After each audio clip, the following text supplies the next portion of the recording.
বিসমিল্লাহির রহমানির রহিম। আজকে সামনে কেউ যাবে না। শাহীনের এই মৃত্যুবার্ষিকী উপলক্ষে পঞ্চম মৃত্যুবার্ষিকী উপলক্ষে আজকের আলোচনা এই মিলাদ দোয়া মাহফিলের সভাপতি আজকের এই অনুষ্ঠানে উপস্থিত আজকের এই অনুষ্ঠানে বিশেষ অতিথি জেলা বিএনপির আহ্বায়ক জনাব এখানে উপস্থিত আজকের এই অনুষ্ঠানের বিশেষ অতিথি জেলা বিএনপির সদস্য সচিব সিরাজপদ আসাদ, এখানে উপস্থিত জেলা বিএনপির সাবেক আহ্বায়ক আমাদের বর্ষিয়ান নেতা আমাদের মুরব্বী বিএনপির সাবেক সাধারণ সম্পাদক সাবেক আহ্বায়ক শহীদুল ইসলাম বাচ্চু ভাই, এখানে উপস্থিত আমার সিরাজপদ জেলা বিএনপির যুগ্ম আহ্বায়ক শাহীন আফতাব, আমাদের বাবুল চৌধুরী সাহেব, এখানে উপস্থিত যুবদলের সভাপতি ডালিম, সাধারণ সম্পাদক আনিস, এখানে উপস্থিত আমাদের বিএনপির আমাদের নাটোর পৌরসভার সাবেক মেয়র আমার অত্যন্ত প্রিয় কাজী শাহ আলম, এখানে জেলা থানা বিএনপির সাবেক সভাপতি আমাদের রফিক মাস্টার সাহেব, সাধারণ সম্পাদক আবুল, জেলা ছাত্র দলের সভাপতি কামরুল, সেক্রেটারি সিজন, জেলা কৃষক দলের আহ্বায়ক হাসান আলী, আমাদের সাধারণ সম্পাদক সদস্য সচিব মোস্তফা, আমাদের বিএনপি শামসু ভাই, আমাদের মফিজ, আমাদের রফিক ইউনিয়নের সাবেক চেয়ারম্যান, আমাদের ইউনিয়নের আমাদের মাহাতা পাশের চেয়ারম্যান, আমাদের পাশের চেয়ারম্যান আকবর ভাই বড়াই গ্রামের, আমার সঙ্গে আগত আমার অত্যন্ত স্নেহের আমাদের সাংবাদিক প্রেস ক্লাবের সভাপতি নাসিম, আমাদের ডেইলি স্টারের বুলবুল, আমাদের ঢাকা পোস্টের আমার স্নেহ রাব্বানি, আমার সাংবাদিক ভাইরা, আমার লিটন বিপি এবং আমার বিএনপির এই থানা ইউনিয়নের অনেক নাম করতে আধা ঘন্টা লাগে, নাম বলবো আমার সব নেতৃবৃন্দ এবং আমার শ্রদ্ধাভাজন মুরব্বী, আমার ভাইরা, সাংবাদিক ভাইরা, আসসালামু আলাইকুম। মাত্র 10 মিনিট হাতে আমি বলি 5 বছর আগে শাহীন মারা গেছে, ওই দিন কিন্তু এই শাহীনের জানাজায় আসবো আমার জীবনের নিরাপত্তাটুকু ছিল না। আমি শেষ পর্যন্ত আপনাদের মেয়ে, আমার বউ, এই আপনার ঢাকাইয়াদের মেয়ে সাবিনা ইয়াসমিন ছবিকে কিন্তু পাঠিয়েছিলাম। কি আসলে আমাদের শাহীনের মৃত্যু সভায় ছিল উপস্থিত ভাইরা আমার। আজকে শাহীন বেঁচে থাকলে সবচেয়ে বেশি আমি শক্তিশালী, কারণ এই এই আমাদের শামসু ভাই, তারপরে এই যে যে ঝামেলা, এই আমি মনে করি এই ঝামেলাগুলো শাহীন বেঁচে থাকলে অবশ্যই সমাধান।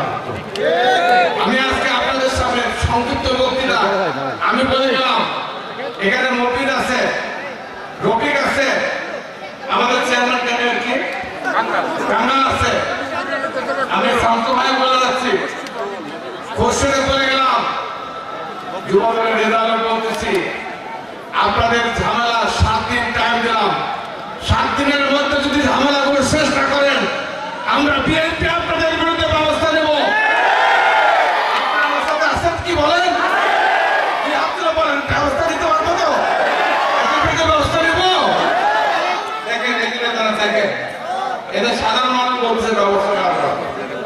যাই হোক প্রিয় ভাই আমার, আজকের এই অনুষ্ঠান আমি একটা রাজনীতির কথা বলতে চাই। সমাধান না প্রিয় ভাই আমার, দেশে স্বাভাবিক অবস্থা কি আপনারা দেখতে পাচ্ছেন? দেশের স্বাভাবিক অবস্থা এখন বিরাজ করছে না। গত কয়েকদিন যাবৎ ধর্ষণ, মাগুরায় একটা শিশু বাচ্চাকে কত অমানবিক, কত অসভ্য, জানোয়ার না হলে মানুষ রূপী, এরা হচ্ছে পুরুষের কুলাঙ্গার, পুরুষ সন্তানের কলঙ্ক। আজকে এই সমস্ত মানুষ একটা শিশু বাচ্চাকে ধর্ষণ করে সারা বাংলাদেশে একটা অরাজকতা অবস্থা সৃষ্টি করেছে। আমার বোনেরা আজকে রাস্তায় নেমেছে কি জন্য? এই ধর্ষকের বিরুদ্ধে ব্যবস্থা নেওয়ার জন্য।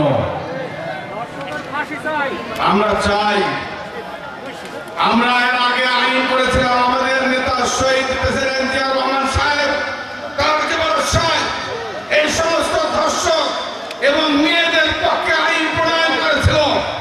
আমাদের নেত্রী খালেদা জিয়া এই ধর্ষকের বিরুদ্ধে ফাঁসির আইন ব্যবস্থা করেছিল। আমরা চাই এমন একটা আইন, আমরা যারা রাজনীতিবিদ এদেশের দেশ পরিচালনা করেছি, আপনারা দেখেছেন এই যে আপনাদের বাড়ির রাস্তা, পাকা রাস্তা, আমি কোদাল মেরে এই পাকা রাস্তা নান্নু সাহেবকে নিয়ে শুরু করেছিলাম। ওয়ান-11 এসে আমাদেরকে জেলে দিল, আইন করলো, আমাদেরকে 3 মাসের মধ্যে জেল দিয়ে দিল। 3 মাসের মধ্যে জেল, সাক্ষীর দরকার নাই। আমরা বলতে চাই রাজনীতিবিদদেরকে আপনারা যদি আইন করে জেল দেওয়া যেতে পারে, আমরা চাই এমন আইন করা হোক। অন্তর্বর্তী সরকারের কাছে আমাদের অনুরোধ, আহ্বান, বিএনপি ছাত্রদল, আমাদের নেতা তারেক রহমান সাহেব, আমাদের বিএনপি, আমরা চাই আইন এমন এক আইন করেন যে আইনের মাধ্যমে এই ধর্ষকরা অতি শীঘ্রই তাদের বিচার হবে, শাস্তি হবে এবং তাদের শাস্তি কার্যকর করা হবে 90 দিনের মধ্যে। এমন আইন করেন যে আইনের মাধ্যমে তারা অন্তত এই ধরনের কাজ করতে সাহস হবে। আজকে দেশে আপনারা দেখেন গত কয়েকদিন যাবৎ শুধু ধর্ষণই নয়, চুরি, ডাকাতি, রাজধানী, খুন, ঢাকা শহরে মানুষের বাড়িতে হামলা, মানুষের বাড়িতে আক্রমণ, এক জায়গা থেকে গুলশান থেকে আরেক জায়গাতে তাদের আগে 3 ঘন্টা 4 ঘন্টা মানুষের জীবন একটা দুর্বিষহ হয়ে গেছে। আমরা চাই, আমরা বারবার বলছি, আমাদের ছাত্ররা তাদের রক্তের বিনিময়ে আজকে স্বাধীনতা। আমাদের ছাত্র ভাইদের কাছে আমাদের অনুরোধ থাকবে, আপনাদের সাথে বিএনপির কোনো বিভেদ নাই। আমরা বিএনপি বারবার বলছি, আপনাদের সাথে বিএনপি আছে, বাংলাদেশের জনগণ আছে, কিন্তু আপনারা বলছেন সংস্কার করতে হবে, আপনারা বলছেন সংস্কার করে নির্বাচন করতে হবে। অবশ্যই আমরা বলেছি, অবশ্যই সংস্কার। আমাদের নেতা তারেক রহমান গতকাল বলেছে সংস্কার শুধু প্রধানমন্ত্রীর ক্ষেত্রে সংস্কার, একজন মানুষ 2 বার প্রধানমন্ত্রী হতে পারবেন না, এটা সংস্কার হবে, আর কোনো সংস্কারের কোনো কথা নাই। আমরা চাই সকল সংস্কার করতে হবে, কিন্তু এই সংস্কারের নাম দিয়ে নির্বাচন, এই মানুষগুলো গত 20 বছর আপনারা ভোট দিতে পেরেছেন? এদেশের মানুষ ভোট দিতে পারে নাই। আমরা চাই, এদেশের জনগণ চায় নির্বাচন, কারণ তারা পছন্দের মানুষকে ভোট দিতে পারে নাই, আর এই জন্যই তারা নির্বাচন চায়। আমরা চাই অতি শীঘ্রই আপনারা বলে দেন, আমাদের অন্তর্বর্তীকালীন সরকারের যারা আছে ওনারা কখনো বলে ডিসেম্বরে ভোট, আবার বলে সামনের বছর ভোট, আবার বলে যে সংস্কার না হলে ভোট হবে না। আমরা পরিষ্কার বলে দিতে চাই, আপনারা অতি শীঘ্রই তারিখ ঘোষণা করে দেন, অমুক তারিখের মধ্যে নির্বাচন দিতে হবে। নির্বাচনে বাংলাদেশের 20 কোটি মানুষ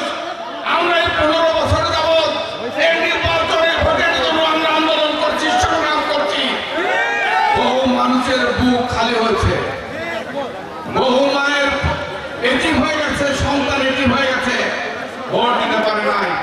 আমরা চাই অতি শীঘ্রই একটা নির্বাচনী রোড ম্যাপ ঘোষণা করেন, যার কারণে মানুষ অন্তত আশ্বস্ত হয় যে অমুক তারিখে ভোট।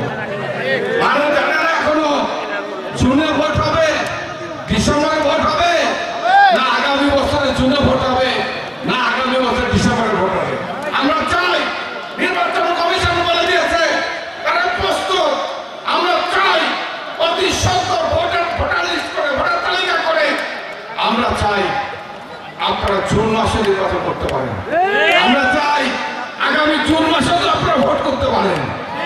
যতক্ষণ পর্যন্ত ভোট ঘোষণা না হবে আর নির্বাচন প্রতিনিধির কাছে, নির্বাচিত প্রতিনিধির হাতে, এটা আমি দুলু, আমি যদি এমপি থাকতাম আজকে নাটোরের আইন শৃঙ্খলা যেটাই হোক, আজকে কোনো কিছু কিন্তু কমতি থাকতো না। আজকে একজন মানুষকে যদি পিঠে মেরেও যায়, মামলা হয় না, পুলিশ যায় না।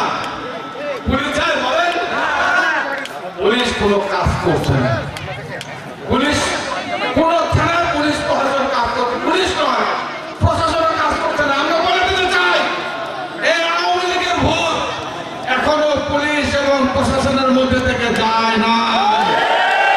আমরা অন্তর্বর্তীকালীন সরকারের কাছে আমাদের আহ্বান থাকবে, এই পুলিশ এই প্রশাসন তারা চাচ্ছে এই অন্তর্বর্তী সরকারকে ব্যর্থ করে দিতে। এই জন্য আমি সজাগ থাকার আহ্বান জানাই এবং অতি সত্বর নির্বাচন দিয়ে জনপ্রতিনিধিদের হাতে ক্ষমতা হস্তান্তর করে আপনারা যত তাড়াতাড়ি যাবেন তত তাড়াতাড়ি বাংলাদেশের মানুষ মুক্ত পাবে। তাই আমি আপনাদের কাছে আমার অনুরোধ, কি আপনারা কি ভোট দেওয়ার জন্য প্রস্তুত আছেন? আমাদের মার্কাটার জন্য কি আমাদের মার্কা কি ধানের শীষ না? ইনশাআল্লাহ আমার প্রিয় মুরব্বী এবং ভাইরা এই 17 বছর অনেক কষ্ট করেছেন। 2001 সালে শেষ নির্বাচন করেছি। সেই নির্বাচনের সময় আপনাদের প্রিয় সন্তান নিয়ামতুল্লাহ নানু বেঁচে ছিল। ওই নির্বাচনে আমি এই ইউনিয়নে মাত্র 700 ভোটে বোধহয় 800-900 ভোটে বোধহয় জয়লাভ করেছিলাম। আমি দেখতে চাই এই যে বিএনপি নেতা এখানে আছেন, আপনারা হানাহানি করেন না যাই করেন, আমার এই ইউনিয়নের জনগণ কি আপনারা ঐক্যবদ্ধ আছে তো নাকি?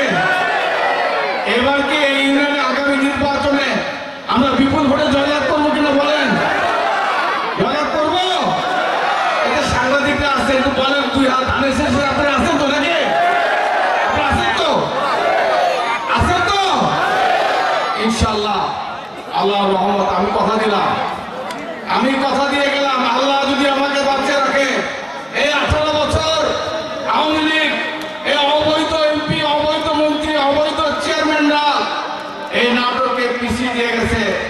আল্লাহ আমাকে যদি বাঁচিয়ে রাখে, আল্লাহ যদি তৌফিক দেয়, আল্লাহ যদি আমাকে সুযোগ দেয়, আমি কথা দিলাম আমি 6 মাসে 1 বছরের মধ্যে নাটকের চেয়ারম্যান চেঞ্জ পরিবর্তন করে দেব।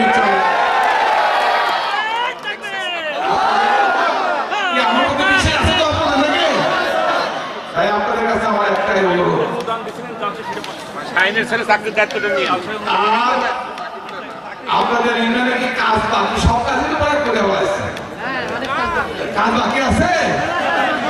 আমি কথা দিলাম, বললাম তো 6 মাস, যেটুকু পারি নির্বাচনের আগে ব্যবস্থা হবে, আর যেটুকু না পারবো আল্লাহ যদি বাঁচা রাখে, আমাদের নেতা তারেক রহমান, খালেদা জিয়ার নেতৃত্বে আগামী দিনে বিএনপি রাষ্ট্র ক্ষমতা আসবে ইনশাআল্লাহ।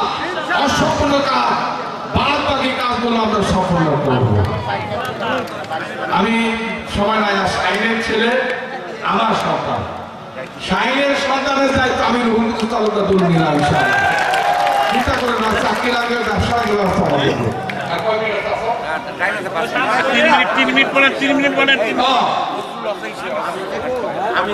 আমি আরেকটা কথা বলি, এই যে আমি আমিরের দায়িত্ব ছিল আমার কাছে,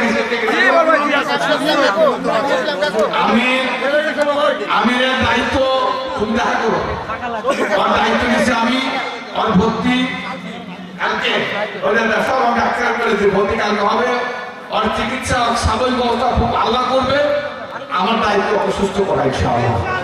আর আমাদের আর এক প্রিয় সন্তান আপনাদের আহত, যারা যারা এই ইউনিয়নে যারা আহত হয়েছেন, আমি আগামী ঈদের আগে আমি আপনাকে দায়িত্ব দিয়েছি, আমি সকলের সঙ্গে দেখা করতে চাই। আহত যারা হয়েছে সবার সঙ্গে দেখা করে আমি তাদের সাথে একান্ত হবে, প্রয়োজনে আমি ইফতারও করতে চাই ইনশাআল্লাহ। আমি তাদেরও একটা ব্যবস্থা করার চিন্তা করছি। আপনার নজরুলের জন্য একটু দোয়া করেন। আপনারা নজরুল অসুস্থ হয়ে ব্যাংককে আছে, তার জন্য দোয়া করেন।